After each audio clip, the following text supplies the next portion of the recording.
Flight 773 from Dallas to Seattle climbed through Texas afternoon sky on a Tuesday, carrying 178 passengers toward the Pacific Northwest. Aaron sat in seat 17B, working on his laptop as the Boeing 737 reached cruising altitude.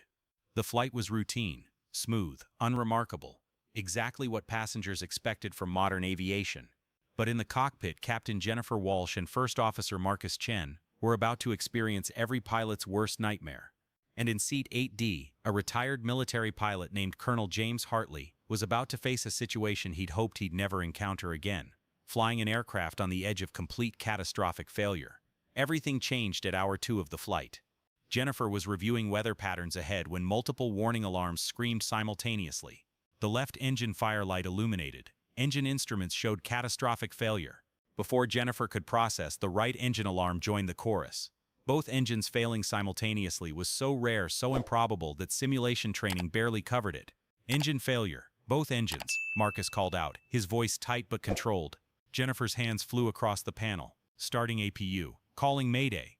But when she tried to start the auxiliary power unit that should provide backup electrical power, nothing happened. The APU had failed too. Within 30 seconds, Flight 773 transformed from a modern airliner into a powerless glider. With both engines dead and APU failed, the aircraft had lost all generators.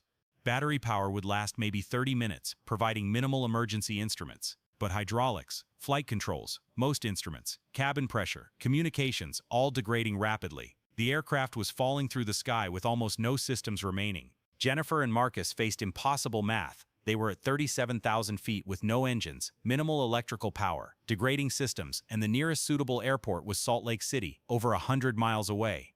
Even in perfect gliding conditions, they might not reach it. In the cabin, passengers felt the change immediately. The engine noise stopped. That distinctive roar that passengers tune out but subconsciously rely on, gone. The cabin lights flickered and died. Emergency lighting activated, casting dim glow. Oxygen masks dropped. And then the announcement that filled everyone with primal terror. Ladies and gentlemen, this is the captain. We've experienced dual engine failure. We're declaring an emergency. Cabin crew, prepare for emergency landing. People screamed. Some prayed. Others sat frozen in shock. Aaron's hands gripped his armrests until his knuckles were white. Both engines? How was that possible? How were they going to land? But here's what made this crisis even more catastrophic. The dual engine failure had been caused by volcanic ash from an eruption in Alaska that weather systems hadn't properly tracked. The ash had choked both engines simultaneously, destroying the turbine blades. But the ash cloud had also damaged the APU when it tried to start, leaving Flight 773 with no power generation capability whatsoever. The aircraft was a 70-ton glider with rapidly dying systems, falling through the sky at over 300 miles per hour, desperately trying to reach an airport that was probably out of range. Jennifer fought the controls. Without hydraulic power, the control surfaces were incredibly heavy, requiring enormous physical strength to move. Her arms were already shaking with effort. Marcus was working through emergency checklists, trying to restart engines that were destroyed beyond recovery, trying to get any system working. Nothing responded. They were descending through 30,000 feet. At their current glide ratio, they'd hit the ground somewhere in rural Utah, miles short of Salt Lake City. 178 people were going to die in a field because there was no way to reach an airport without power. Flight attendant Sarah Martinez moved through the cabin trying to keep passengers calm despite her own terror. She knew from the captain's tone that this was beyond serious. This was survival-level emergency. As she passed row 8, she noticed the older man in 8D sitting with unusual composure. While everyone around him panicked, he was leaning forward, eyes closed, his lips moving as if in prayer or calculation. Sarah stopped. "Sir, are you okay?" The man, Colonel James Hartley, opened his eyes and looked at Sarah with a calmness that seemed impossible given the situation. "I'm a retired Air Force pilot. 35 years including 10 years flying unpowered aircraft as a glider instructor. If the cockpit needs help, I can assist." Sarah's breath caught. A military pilot with glider experience? In this moment, that might be exactly what they needed. "Stay here." She rushed to the cockpit, pounding on the door. Jennifer, fighting the heavy controls, shouted, "Come in." Sarah entered the darkened cockpit lit only by dim battery instruments. "Captain, there's a passenger, seat 8D, retired Air Force colonel with glider experience. He's offering to help." Jennifer and Marcus exchanged glances. Normally, passengers never entered the cockpit during flight, let alone offered to help fly. But Normal had disappeared 30 seconds after the engines failed. "Get him up here, now." Colonel James Hartley unbuckled and followed Sarah forward. The cabin watched this gray-haired man in jeans and a polo shirt walk to the cockpit. Some passengers hoped he was a pilot who could save them. Others wondered if the situation was so desperate that the crew was accepting help from passengers. Both were true. James entered the cockpit and immediately assessed the situation. Dead engines, minimal instruments, captain physically fighting heavy controls, first officer working through useless checklists. James had seen this before, not in commercial aviation, but in military gliders, in dead-stick landings, in situations where engines quit and pilots had to rely on pure airmanship and glider skills to survive. Captain, I'm Colonel James Hartley, retired Air Force, 35 years military aviation, including extensive glider experience. I can help you manage this aircraft's glide performance, if you'll let me. Jennifer didn't hesitate. Take the right seat. Marcus, coordinate with ATC on whatever communication we have left.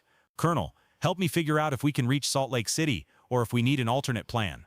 James slipped into the right seat, his hands going to controls that felt foreign after years of retirement, but also familiar from thousands of hours of flying. He studied the altimeter, the descent rate, the airspeed. His mind, trained by decades of calculating glide ratios in powerless aircraft, started processing the brutal math. Captain, what's our current altitude? Jennifer glanced at the dying instruments. 26,000 feet, descending at 1,800 feet per minute. James calculated rapidly. At best glide speed, this aircraft has roughly a 17-to-1 glide ratio. From 26,000 feet, that gives us maximum glide distance of about 75 nautical miles in still air.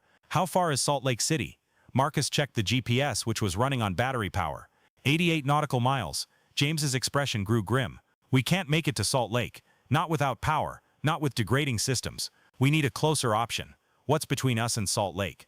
Marcus scanned the terrain below. Mountains, valleys, small towns, and then he saw it. There's a small regional airport at Cedar City, Utah. 32 nautical miles ahead. Single runway, 5,500 feet long. James did instant calculations. Can we make Cedar City? He looked at the instruments, factored in their altitude, distance, and descent rate. It's going to be incredibly tight. We need to optimize every foot of glide. That means precise speed control. No maneuvering. Perfect glide path. Captain, I can help you fly this glide. I've done this in sailplanes, in dead-stick military landings. Trust me and I'll get us to Cedar City. Whether we can land safely on a short runway with no power is another question, but at least we'll reach land instead of crashing short. You won't believe what Jennifer did next. She was the pilot in command, ultimately responsible for every soul aboard.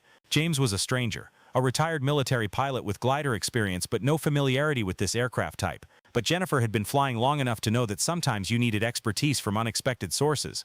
Colonel, I'm trusting you with 178 lives. Talk me through the glide optimization. I'll fly you, coach. James nodded and immediately began instructing. First, airspeed. We need to fly at best glide speed. That's 178 knots for this aircraft at current weight. Too fast or too slow and we lose glide distance. Hold that speed exactly. Jennifer adjusted the heavy controls, fighting to maintain precise speed. Second, James continued, we need to stop this descent rate. 1,800 feet per minute is too much. We're dumping altitude too quickly. Pitch the nose up slightly. Trade some speed for lift. Find the sweet spot where descent rate minimizes while maintaining best glide speed. Jennifer pulled back on the yoke, her arms screaming with effort, and the descent rate reduced to 1,400 feet per minute. Better. Now third issue. We're flying through disturbed air from those mountains below. Every time we hit sync, we lose precious altitude. Every time we hit lift, we gain it. I need you to feel the aircraft, respond to the air, fly it like a sailplane pilot chasing thermals. When you feel lift, pull up slightly to capture it.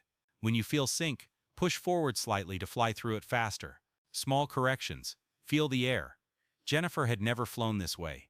Commercial pilots relied on instruments, automation, systems.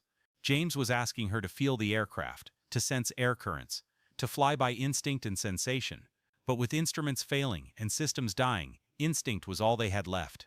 Jennifer closed her eyes briefly, trying to feel what James was describing. And there, a slight buoyancy, a gentle lift. She pulled back microscopically, capturing the rising air. The descent rate decreased to 1,200 feet per minute. That's it, James encouraged. You're feeling it. Keep doing that. Every foot of altitude we save might be the difference between reaching the runway or crashing short. Marcus was coordinating with Cedar City Airport, which was mobilizing emergency response. But Marcus had to deliver devastating news. Cedar City advises runway is 5,500 feet with significant terrain on approach. They're asking if we can deploy flaps for landing. James shook his head. No hydraulics, no flaps. We're landing clean at high speed. 5,500 feet isn't much runway for an aircraft landing at over 160 knots with no reverse thrust and minimal braking. Captain, this is going to be a barely controlled crash. We need to prepare passengers for severe impact. Jennifer keyed the cabin intercom. Ladies and gentlemen, we're making emergency landing at Cedar City in approximately 8 minutes. We have no engine power and limited control. The landing will be hard. Flight attendants, prepare cabin for crash landing. Brace positions on my command. The announcement sent waves of fresh terror through the cabin. Crash landing. Hard impact. Sarah and the other attendants moved quickly through the cabin, instructing passengers on brace positions, securing loose items, preparing for the worst. Aaron listened to the instructions with surreal detachment. He was going to crash, maybe die, because both engines had failed, and a 70-ton aircraft couldn't fly without power. His mind couldn't fully process it. James continued coaching Jennifer through the glide. We're at 18,000 feet, 23 miles from Cedar City. We're borderline on making it. I need you to fly the most perfect glide of your life. No deviations, no corrections unless absolutely necessary. Every turn, every maneuver costs altitude we can't afford to lose. Straight line to the runway. Let ATC handle traffic. We're emergency priority 1. Everything else moves for us. Jennifer flew with a focus she'd never experienced. Her entire being concentrated on holding airspeed, feeling the air, making microscopic adjustments to maximize glide performance.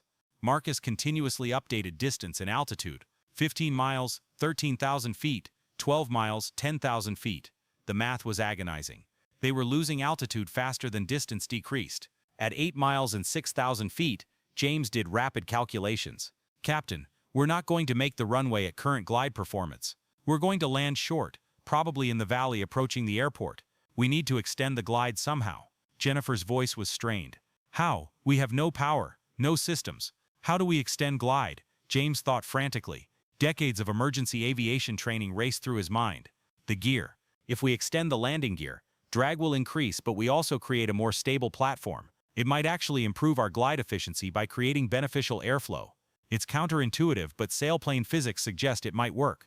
Jennifer was skeptical. Extending gear increases drag. That should reduce glide distance. James insisted. In normal flight, yes. But in unpowered glide with such heavy controls, the gear creates stable airflow that might reduce overall drag by stabilizing the aircraft. It's a gamble, but we're not making the runway anyway. We have to try something. Jennifer made the decision. Extending gear. Manual release since hydraulics are dead. She pulled the manual gear extension handle. 3 solid thumps indicated gear down and locked. The aircraft shuddered as drag increased. Then, something unexpected. The descent rate decreased slightly. The aircraft felt more stable. James's gamble had worked. 6 miles, 4,000 feet. Marcus's voice was tight. James calculated. We might make it. It's going to be closer than I've ever cut it, but we might reach the runway. Captain, start thinking about landing. You'll have minimal brakes, no reversers, high speed, short runway, no go-around option. You get one chance. If you land long, you run off the end. If you land short, you crash before the runway. You need to hit the threshold at minimum controllable speed and maximum descent rate, flare at the last possible second, plant it hard on the numbers, and brake with everything you have. I can't fly this landing for you. You're pilot in command, but I'll coach you through it. 3 miles, 2,000 feet. They could see Cedar City now, a small town in a valley surrounded by mountains. The airport runway stretched across relatively flat terrain, but approaches were complicated by rising ground. Emergency vehicles lined the runway, lights flashing. The entire town had mobilized. Everyone knew a powerless airliner was attempting an impossible landing. 2 miles, 1,000 feet. Jennifer's hands were white-knuckled on the yoke. Altitude is low. We're barely going to clear the approach terrain. James leaned forward, watching the ground rush up. You'll clear it. Trust the glide. Don't pull up early, or you'll stall. Let the aircraft settle naturally onto glide path. 1 mile, 500 feet. Jennifer could see individual vehicles, people, the runway threshold. They were going to make it. Barely, impossibly, they were going to reach the runway. 400 feet, half mile. James's voice was calm, steady, coaching. Start thinking about flare. At 100 feet, begin gentle back pressure. You're going to hit hard because we can't slow down sufficiently without flaps. That's okay. Better a hard landing on the runway than a smooth crash in the dirt. Jennifer nodded, unable to speak. Every fiber of her being focused on the runway ahead. 200 feet. The threshold was right there. They were going to make it. 100 feet. Jennifer pulled back on the yoke, beginning the flare, trying to bleed off vertical descent rate without stalling. The aircraft floated briefly, then gravity reasserted itself. 50 feet. James counted down. 30, 2010. The main gear hit the runway with crushing force, the impact so violent that overhead bins burst open and luggage flew. Passengers screamed, but they were on the ground. Jennifer immediately applied maximum braking. The aircraft slowed, but the end of the 5,500-foot runway was approaching fast. Without reverse thrust, without full braking power, stopping was uncertain.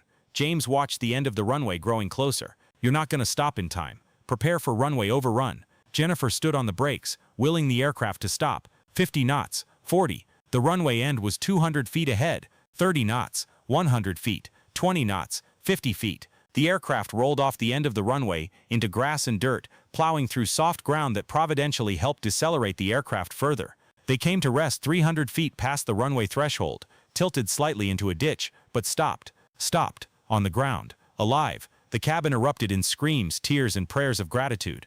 Jennifer and Marcus sat in the cockpit, shaking uncontrollably, unable to process that they'd survived.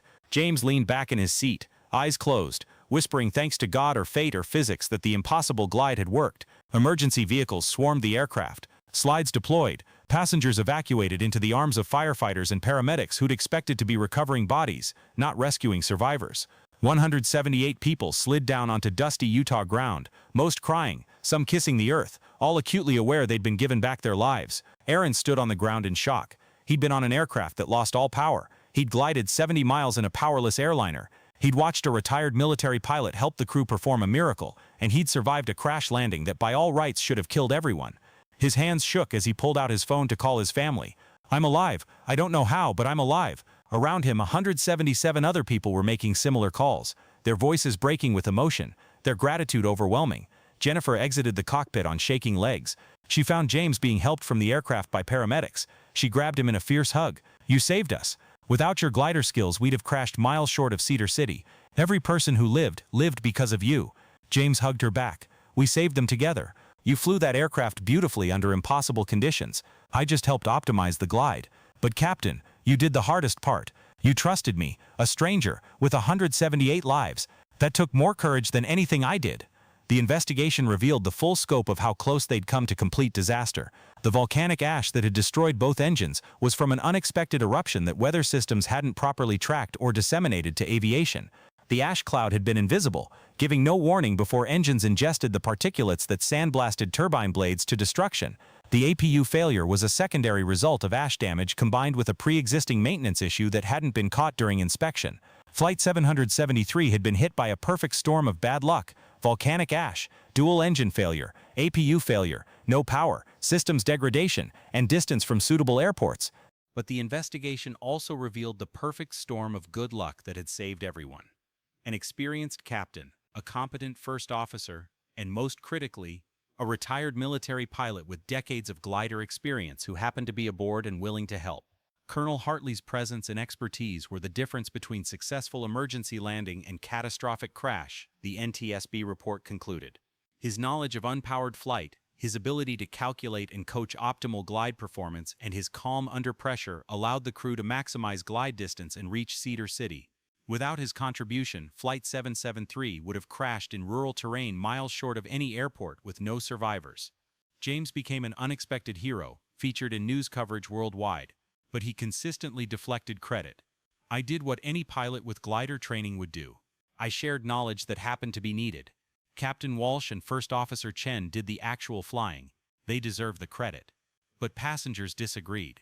At a reunion 6 months after the crash, passenger after passenger told James that he was the reason they were alive. "You kept us in the air long enough to reach land," one passenger said. "Without you, we'd have crashed 20 miles short of Cedar City." James accepted their gratitude with humility, but he also emphasized a larger point. The lesson of Flight 773 isn't about me being special. It's about recognizing that passengers sometimes possess expertise that's needed in emergencies. Airlines should identify pilots among their passengers during routine boarding: military pilots, private pilots, glider pilots, anyone with flying experience, and note them in case of emergency. "I was pure luck. I happened to be aboard when my specific skill set was needed." But that shouldn't be luck. That should be intentional resource identification. Any flight might have expert passengers who could assist in crisis. Airlines need to know who and where they are. The airline industry listened. Major carriers implemented systems to identify passengers with aviation expertise during check-in. noting them discreetly in manifests so that crew would know resources available if needed. Flight attendants received training on how to ask passengers about aviation experience without causing alarm. The goal was to have resource information before crisis hit, making it easier to locate help when seconds mattered. Flight 773 showed us that passengers aren't just cargo. Airline executives acknowledged they're resources with potentially life-saving expertise. We need to know what expertise is aboard every flight. Jennifer Walsh returned to flying after 3 months of recovery and recertification. The trauma of piloting a powerless aircraft to a crash landing stayed with her, but so did the knowledge that she'd saved everyone by trusting an unexpected resource. In interviews, Jennifer emphasized the importance of cockpit resource management that extended beyond the cockpit. James Hartley wasn't part of my crew, but I made him part of my crew when we needed him. That's what CRM really means, using every available resource, even if that resource is a passenger. I'd make that decision again in a heartbeat. His expertise saved us all. Marcus Chen also returned to flying, forever changed by the experience of working through checklists for dead engines that wouldn't restart, systems that wouldn't respond, desperate calculations that said they wouldn't reach safety. James taught me something crucial, Marcus said in retrospective interviews. He taught me that sometimes the best tool isn't on the checklist. Sometimes it's a person with knowledge you don't have. I was so focused on following procedures that I might have missed that resource if Sarah hadn't brought him to the cockpit. Now I understand that expertise can come from anywhere. My job is to recognize it and use it. 5 years after Flight 773, James Hartley was invited to speak at the Air Force Academy about crisis resource management. His presentation, titled "When the Engines Stop: Lessons from Flight 773," became legendary among aviation students. James walked through the physics of glide optimization, the psychology of crisis decision-making, and the importance of staying calm when everything goes wrong. But he ended with a challenge to the young pilots in his audience. You'll spend your careers training for emergencies, hoping you never face them. I spent 35 years that way. Then one Tuesday, on a commercial flight as a passenger, I faced an emergency I'd trained for decades earlier in gliders. My training from 40 years ago saved 178 lives. The lesson? You never know when your training will matter. You never know when your expertise will be the difference between catastrophe and survival. So train hard, stay sharp, and remember that even when you retire, even when you think your flying days are over, you might be called on one more time to use everything you've learned to save lives. Stay ready. That readiness might save everyone. The students gave him a standing ovation, many wiping tears, all understanding that they were hearing from someone who'd lived through aviation's worst nightmare and survived through skill, knowledge, and the courage to act when called upon. James's presentation became required viewing for aviation students worldwide, a reminder that training matters, expertise matters, and the willingness to use both when needed matters most of all. 10 years after Flight 7073, the aircraft had been repaired and returned to service, though many passengers specifically avoided booking that tail number, superstitious about flying the plane that had crashed. But others sought it out, wanting to fly the aircraft that had survived the impossible, that had been piloted powerless for 70 miles and lived to fly again. The aircraft became a symbol of resilience, of human capability, of survival against overwhelming odds. Aaron published a book about Flight 7073, extensively interviewing James, Jennifer, Marcus, and passengers. The book, titled 70 Miles of Silence: How a Powerless Airliner Glided to Survival, became a bestseller and definitive account of the incident. Aaron's final chapter reflected on what made the survival possible. Flight 7073 survived because of a chain of crucial decisions and fortunate circumstances. Volcanic ash destroyed the engines, bad luck. But James Hartley was aboard, good luck. The crew recognized they needed help, good decision. James offered his expertise, courage. Jennifer trusted him, wisdom. Together they flew a perfect glide, skill. They reached Cedar City, math and physics barely bending in their favor. They survived the crash landing, collective competence and determination. Remove any link and everyone dies. But the chain held. That's not just survival, that's humanity at its best. Experts sharing knowledge, leaders accepting help, everyone working together toward the common goal of living. That's Flight 7073's legacy. James lived to age 83, his final years marked by the knowledge that his 35 years of Air Force service had culminated in one more critical mission: saving 178 civilians by coaching their pilots through an impossible glide. At his funeral, attended by Jennifer, Marcus, Sarah, and dozens of Flight 773 passengers, the eulogy spoke of a life of service that extended beyond retirement, of expertise that mattered when it counted most, of a man who'd stayed ready his entire life and had been exactly where he was needed when the impossible happened. Jennifer Walsh spoke at the funeral, her voice breaking. James gave me the tools to save everyone aboard Flight 773. He shared knowledge I didn't have, stayed calm when I was terrified, coached me through physics and airmanship that made survival possible. But more than that, he taught me to trust unexpected resources, to recognize that help can come from anywhere, to be humble enough to accept assistance from a passenger when that passenger has expertise I need. Those lessons changed how I fly, how I lead, how I approach crisis. James, thank you for saving us. Thank you for teaching us. Thank you for being ready when we needed you. Blue skies and tailwinds, Colonel. You earned your rest.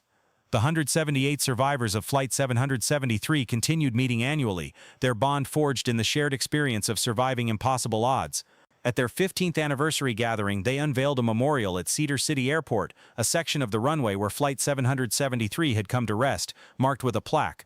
On this site, Flight 773 completed a 70-mile unpowered glide and crash-landed with no fatalities. This miracle was achieved through the skill of Captain Jennifer Walsh, First Officer Marcus Chen, and the expertise of Passenger Colonel James Hartley, USAF retired, whose knowledge of glider flight saved 178 lives. May this memorial remind all who see it that expertise matters, teamwork matters, and sometimes the most valuable resource is the courage to accept help from unexpected sources. The memorial became a pilgrimage site for aviators worldwide, a reminder of the day a passenger saved everyone by sharing knowledge, a captain saved everyone by accepting help, and physics barely bent enough to allow a powerless 70-ton aircraft to glide 70 miles to safety. Flight attendants brought their families to see where Sarah Martinez had recognized a resource and brought him to the cockpit. Pilots brought their students to see where Jennifer Walsh had trusted a stranger with 178 lives. Glider pilots came to honor James Hartley, whose decades-old training in unpowered flight had proven to be exactly what was needed when modern aviation systems failed completely. The story of Flight 773 became legend in aviation. The flight that lost all power, the passenger who knew glider physics, the captain who trusted him, the impossible glide that worked. It was taught in every aviation program as a case study in resource management, crisis decision-making, and the value of staying trained even after retirement. It was told to nervous flyers as proof that even when everything goes wrong, skilled people working together can still save everyone. It was remembered by 178 people whose lives had hung in the balance at 37,000 feet, and who'd been given back those lives because one man had spent 35 years learning to fly without engines, and had been sitting in seat 8D when that knowledge became the difference between tragedy and miracle. That's Flight 773. That's the 70 miles of silence when engines died and a 70-ton aircraft became a glider. That's Colonel James Hartley, sharing knowledge that saved everyone. That's Captain Jennifer Walsh trusting a stranger. That's humanity working together to achieve the impossible, turning a powerless fall into a controlled glide, a certain crash into survivable landing, guaranteed death into miraculous life. Because sometimes the person who saves you is sitting 3 rows ahead, quietly, unassumingly, carrying expertise gained over a lifetime of service, ready when called, capable when needed, humble in success.